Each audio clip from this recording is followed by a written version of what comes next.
প্রিয় শিক্ষার্থী, আজকে আমি আলোচনা করব ভয়েস চেঞ্জ পার্ট 2। আমি গত ভিডিওতে কিছু গুরুত্বপূর্ণ রুলস নিয়ে আলোচনা করেছিলাম। আজকে আমি আলোচনা করব ভয়েস চেঞ্জের পার্ট 2, ইম্পর্টেন্ট কিছু রুলস। দেখো, প্রথম রুলসটি হচ্ছে যে ইম্পারেটিভ সেন্টেন্সের ভয়েস। ইম্পারেটিভ, ইন্টারোগেটিভ, অ্যাসার্টিভ বিভিন্ন সেন্টেন্সের ভয়েস হয়ে থাকে। তো ইম্পারেটিভ সেন্টেন্সের ভয়েসটি কীভাবে তোমরা করবে দেখো। রুলস ওয়ানে আছে ভার্ব ওয়ান প্লাস অবজেক্ট। যদি ইম্পারেটিভ সেন্টেন্স কোনো ভার্ব দিয়ে শুরু হয়, তারপর যদি অবজেক্ট থাকে, তাহলে সেটাকে প্যাসিভ করতে তোমাকে এই স্ট্রাকচার ফলো করতে হবে। শুরুতে কিন্তু লেট লিখতে হবে, লেট, তারপরে অবজেক্টটি লেটের পরে চলে আসবে, প্লাস ইম্পারেটিভ সেন্টেন্সকে প্যাসিভ করতে হলে বি প্লাস ভার্ব 3 লাগবে। ঠিক আছে? যেমন তোমরা দেখো, ক্লোজ দ্য ডোর, এই সেন্টেন্সে ভার্ব দিয়ে শুরু হয়েছে। ক্লোজ একটি ভার্ব দিয়ে শুরু হয়েছে এবং এটাকে আমি প্যাসিভ করেছি। প্রথমে স্ট্রাকচার লেট বসিয়েছি, তারপরে দ্য ডোর অবজেক্টটাকে আগে নিয়ে এসেছি। দ্য ডোর বি ক্লোজড, যে কোনো ইম্পারেটিভ সেন্টেন্সকে প্যাসিভ করতে বি প্লাস ভার্ব 3 লাগবে। ওকে, তারপর রুলস 2 দেখো, never plus verb one plus object. যদি কোনো ইম্পারেটিভ সেন্টেন্স নেভার দিয়ে শুরু হয়, তাহলে তোমাদেরকে এই স্ট্রাকচার ফলো করতে হবে। শুরু দিতে হবে let plus object plus be plus never plus verb verb 2 না ভার্ব 3 হবে। প্যাসিভ মানে ভার্ব 3। এবার দেখো, never tear the lips, never দিয়ে শুরু হয়েছে, কখনো পাতা ছিল না।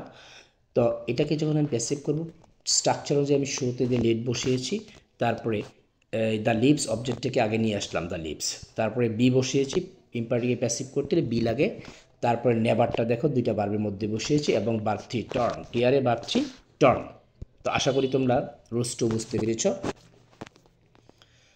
তো এরকম সুন্দর সুন্দর ভিডিও পেতে হলে তোমরা আমার চ্যানেলটাকে অবশ্যই সাবস্ক্রাইব করে রাখবে। আমি পরবর্তী আরও কিছু আনকমন রুলস নিয়ে আলোচনা করব। রুলস 3 দেখো, don't, the imperative sentence don't দিয়ে শুরু হয়, don't plus verb one plus object. তাহলে তোমরা এটা কীভাবে করবে? প্রথমে দেখো, তোমরা স্ট্রাকচার লিখছে লেট, লেটের পরে নট, এখানে লেটের পরে নটটি বসবে, তারপরে অবজেক্ট বসবে, বি প্লাস ভার্ব 3 বসবে। যেমন ডু নট ওয়েস্ট টাইম, সময় নষ্ট করো না, ডু নট দিয়ে শুরু হয়েছে। তারপরে এটাকে ইম্পার্ট করেছি let not time be wasted, let, তারপরে সে নট, তারপরে সে কি অবজেক্টে বসিয়ে এলাম, তারপরে ভার্ব বি প্লাস ভার্ব 3। এরপরে দেখো তোমরা 4 নম্বরে কি বলছে দেখো, তোমার লেট দিয়ে শুরু হয়, late plus object plus verb one plus object. এই ধরনের সেন্টেন্সে দুইটা অবজেক্ট থাকে।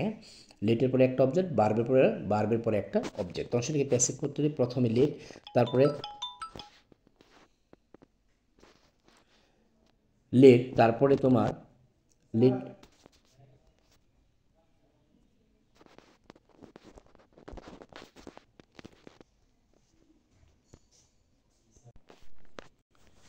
দেখো এই ধরনের সেন্টেন্সে লেট দুইটি অবজেক্ট থাকে। তার সাথে কী করতে হয়, স্ট্রাকচারটা দেখো তোমরা, যে প্রথম লেট, তারপরে দ্বিতীয় অবজেক্ট আগে চলে আসবে, আচ্ছা, তারপরে বি প্লাস ভার্ব 3, এরপর প্রিপোজিশন ভার্ব অনুযায়ী বসবে, তার প্লাস প্রথম সাবজেক্টটা পরে চলে যাবে। যেমন দেখো, let me check the paper, এখানে লেট বসছে, তারপরে দ্য পেপার সেকেন্ড অবজেক্টটি আগে চলে আসছে, তারপরে be plus verb 3, preposition by বসছে এবং এই প্রথম অবজেক্টটি পরে চলে গেছে। এটি হচ্ছে লেটযুক্ত ইম্পারেটিভ সেন্টেন্সকে প্যাসিভ করার নিয়ম।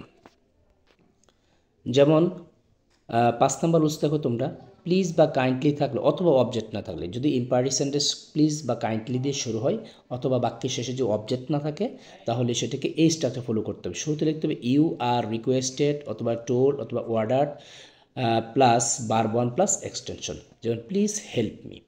তো এটা কীভাবে করবো আমরা, যে you are requested to help me. তারপর সে গো টু স্কুল, দেখো এই সেন্টেন্সে অবজেক্ট নেই, তো অবজেক্ট না থাকলে কী লিখবো আমরা, you are told to go to school. তো আশা করি তোমরা ইম্পারেটিভ সেন্টেন্সটি ভালোভাবে বুঝতে পেরেছো। এরপরে তোমরা দেখো কি আছে, যে ইন্টারোগেটিভ সেন্টেন্স।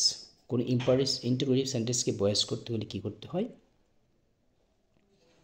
যে যদি ইয়েস নো কোয়েশ্চেন থাকে, আমরা জানি অক্সিলারি ভার্ব দিয়ে কোনো সেন্টেন্স শুরু হলে সেটাকে ইয়েস নো কোয়েশ্চেন বলে। যদি ইয়েস নো কোয়েশ্চেন থাকে, তাহলে কী করতে হবে, যে অ্যাক্টিভ স্ট্রাকচার দেখো, auxiliary verb plus subject plus main verb plus extension. যেমন do you cross the river, auxiliary verb দিয়ে শুরু হচ্ছে, এটাকে ইয়েস নো কোয়েশ্চেন বলে। এই জন্য সেন্টেন্সকে প্যাসিভ করতে হলে একটা অক্সিলারি ভার্ব বাক্যে শুরুতে নিয়ে আসতে হয়। যেমন is the river crossed by you. হ্যাঁ, টেন্স অনুযায়ী অক্সিলারি ভার্ব বসিয়ে একটা অক্সিলারি ভার্ব বাক্যের শুরুতে নিয়ে আসতে হয়। অবজেক্ট সাবজেক্ট হবে এবং সাবজেক্ট অবজেক্ট হবে আগের নিয়মেই। যেমন have they notice the accident. হ্যাঁ, তো হ্যাভ একটা yes no question, yes no দিয়ে শুরু হয়েছে। তাহলে এটাকে ইম্পারেটিভ কীভাবে করেছি আমরা, ভয়েস চেঞ্জ কীভাবে করেছি দেখো, হ্যাজ দ্য অ্যাক্সিডেন্ট, এই যে অবজেক্টকে সাবজেক্ট নিয়ে এসেছি, বিন নোটিস বাই দ্যাম, এই দেখে দ্যাম করেছি। আচ্ছা, এরপর তারপর যদি দেখো কোনো ইম্পারেটিভ সেন্টেন্স যদি হু দিয়ে শুরু হয়, সরি ইন্টারোগেটিভ সেন্টেন্স যদি হু দিয়ে শুরু হয় কীভাবে করব, who plus verb plus object plus extension. তাহলে হবে প্যাসিভ স্ট্রাকচার হবে বাই হোম, হু হয়ে যাবে বাই হোম, তারপর অক্সিলারি ভার্ব, তারপর অবজেক্টটি সাবজেক্ট হয়ে যাবে এবং ভার্ব থ্রি, টেন্স অনুযায়ী ভার্ব থ্রি হবে, তারপর এক্সটেনশন। যেমন who has build the bridge, who হয়ে গেছে দেখো বাই হোম, তারপরে হ্যাজ, তারপর হচ্ছে তোমার দেখো কি বলছে, দ্য ব্রিজ অবজেক্ট সাবজেক্ট হয়ে গেছে, বিন বিল্ড টেন্স অনুযায়ী বাকি অক্সিলারি ভার্ব বসে মূল ভার্ব বসেছে। আচ্ছা, এরপরে দেখো যে who send the message, by whom was, তারপরে দ্য মেসেজ সাবজেক্ট হয়ে গেছে সেন্ড টু মি। ওকে, কিন্তু যদি কোনো ইন্টারোগেটিভ সেন্টেন্স হুম দিয়ে শুরু হয় অ্যাক্টিভে, whom plus auxiliary verb plus subject plus main verb plus extension, তখন সেটাকে প্যাসিভ করতে হবে বাই হু, হু দিয়ে, বাকি শুধু হোম হয়ে যাবে হু, তারপর অক্সিলারি ভার্ব এবং টেন্স অনুযায়ী মূল ভার্ব বসবে, প্রিপোজিশন বসবে, সাবজেক্টটি অবজেক্ট ফর্ম হয়ে যাবে। যেমন whom will he assist in the office, কে এসে অফিসে, কে অফিসে কাকে সাহায্য করে। তো হোম দেখো হু হয়ে গেছে, টেন্স অনুযায়ী will be assisted by him, এই যে হি অবজেক্ট হয়ে গেছে ইন দ্য অফিস। ওকে, আশা করি তোমরা এই ইন্টারোগেটিভ সেন্টেন্সটি সুন্দর করে বুঝতে পেরেছো, ইন্টারোগেটিভ ইম্পারেটিভ সেন্টেন্সের ভয়েসটি বুঝতে পেরেছো, খুবই গুরুত্বপূর্ণ। তো এরকম সুন্দর ভিডিও পেতে হলে তোমরা অবশ্যই আমার চ্যানেলটাকে সাবস্ক্রাইব করে রাখবে। ওকে, আজকে এটুকুই।